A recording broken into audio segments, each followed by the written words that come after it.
This week from DC Comics, Absolute Wonder Woman issue number 1, written by Kelly Thompson, art by Hayden Sherman. The bold, new, darker, alternate DC Comics Absolute Universe continues to burgeon this week with the release of Absolute Wonder Woman, which proves yet again that change can be a valuable creative tool, especially for long-standing, familiar legacy characters like Wonder Woman.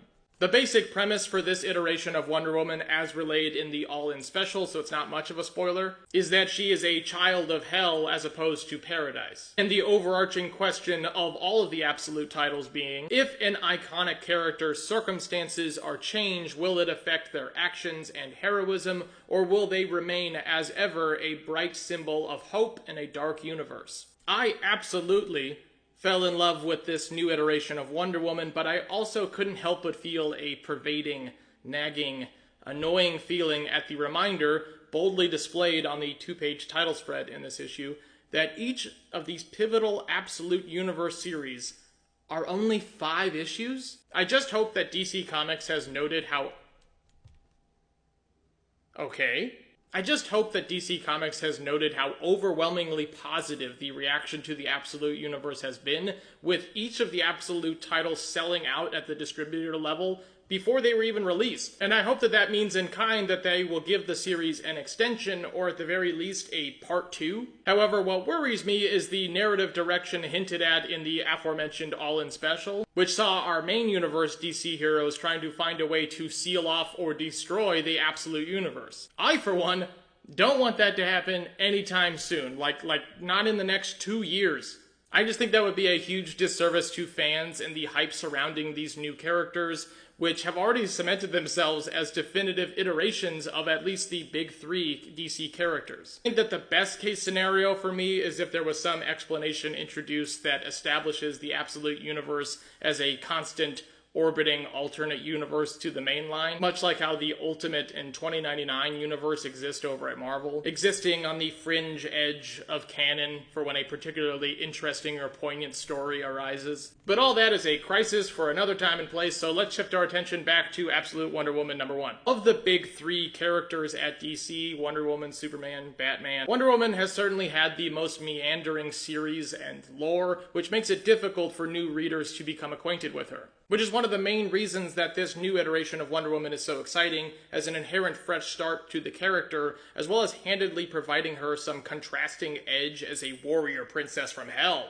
If you found it difficult in the past to connect with Wonder Woman's backstory or characterization, then this could be the palate cleanser that you've been waiting for, which I also suspect will be the case for Absolute Superman releasing in a few weeks. What's more, contextually, this is one of the most epic and mythological Wonder Woman stories that we've gotten in some time, which makes for a delightful, intrepid read that is a striking contrast to the Wonder Woman series of the last few years, which have largely focused on Wonder Woman's place in the modern world. I'm not criticizing that take on the character, I just personally would rather read about a goddess fighting demons and monsters like an Absolute Wonder Woman, opposed to the main universe Wonder Woman fighting macho modern action hero number 2. All of this is to say that Absolute Wonder Woman delivers on its promise to provide a fresh, engaging, perspective-altering depiction of the heroine that we all know and love. Also dispenses a tremendous, goosebumps-inducing thrill ride of a tale in the process. Let's talk more in depth about Absolute Wonder Woman issue number 1, which means spoilers ahead. Our story begins with the bizarre imagery of a floating upside-down pyramid appearing in the sky above Gateway City, which has historically been the home of Wonder Woman in the mainline DC Comics universe. As a news reporter describes the startling scene, suddenly hundreds of winged red reptilian creatures emerge from the pyramid like bees from a hive and descend upon the helpless town. At the same time, a rider appears in the sky with a crack of lightning, dressed in black and red armor, astride a skeletal Pegasus as she pulls a giant blade from a magical bag of holding. Not just that, she descends from the heaven and slices through the necks of the creatures before she lands on the ground and dips her hand in the blood of the creatures to perform a sorcerer's magic eldritch blast that ignites the sky into flame before we cut to the title page. I don't know about you, but I damn near felt like cheering with every single panel, as I felt like I was truly witnessing something iconic. From here, our tale twists back in time where we see the wild isle of Hell, where we find Circe, the island's sole inhabitant besides the demons, I guess. And one day, as Circe is toiling in her punishment from the gods, she is visited by Apollo, who gives her an infant child, the last of the Amazons who were decimated at Themyscira.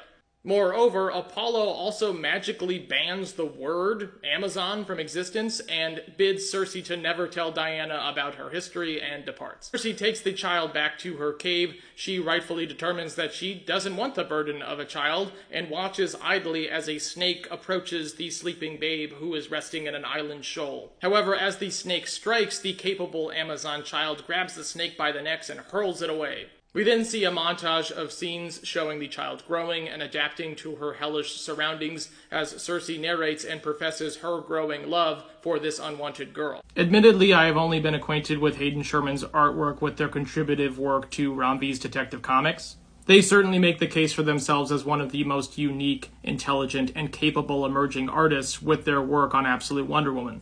There is a certain tenderness to the artwork in these extended montage scenes, as we see the small, unassuming, cavernous home of Circe and Diana evolve its detail and color and comfort. The more you look at it, the more details reveal themselves and tell quiet little stories of their own, which is a really beautiful touch to this already evocative story. We then cut back to the present as we see Wonder Woman approaching the floating pyramid, which has begun to give birth to a giant titanic eldritch creature that she refers to as the Harbinger Prime. She boldly tells him, "This world is protected." However, Diana's hard stance goes unheeded as the creature shoots at her with flaming eye beams and unhinges its mandible-like jaws to strike. Wonder Woman dashes across the battlefield adeptly and manages to burn the creature's skin a little bit with a spell before she is knocked back by a giant flaming eye blast. The force of the blast seems to knock Diana and us back in time once again, as an older Diana confronts her mother, Circe, with a word that she is afraid to say: Amazon. Circe explains that Diana is an Amazon and that she was born to protect the world, though the gods seem to have taken that life from her. With each flash of memory, we see Wonder Woman beginning to stand back up in the present, heroically rousing herself with the knowledge of who she is. Finally, we see Wonder Woman floating in the sky above the Harbinger as she declares that she is Diana of Themyscira, last of the Amazons, princess of Hell, daughter of Circe, and that she will defend this world while she still draws breath. Not much is overtly revealed in this issue besides the personal history of Diana, but there are several interesting plot threads laid to be developed later, such as the nature of the Greek gods in this universe, or the real fate of the Amazons, or where these Harbinger creatures are emerging from. Sometimes it's better to keep it short and sweet and leave you wanting more. In the end, this issue feels like an inspiring, passionate call to action for Diana, and equally encourages us as the reader to follow along with her legendary story. Please support your local comic book stores and pick up Absolute Wonder Woman issue number 1 on shelves now. I was already hooked by the artwork on the first page here. I love the subtle detail, the unique style, and the coloration is also really interesting and unique, so shout out to Jordi Belair, the colorist. It's just so cool to see a Wonder Woman story where she is allowed to be magical. And I love that she can cast blood magic. That's sick. These pages are just so beautiful. These little creatures. Gives it a sort of element of like a Studio Ghibli movie. If these are the kind of low-leveled enemies that Diana's going to be fighting in this series, then I can't wait to see what our big bad is. Holy shit. I'm also curious about her lasso. We didn't get to see it used in this issue. I'm assuming that it's going to be sort of a counterpoint to the mainline universe. So we have the lasso of truth that's gold for Wonder Woman in main DC. This one's red. The lasso of lies. No, I don't know.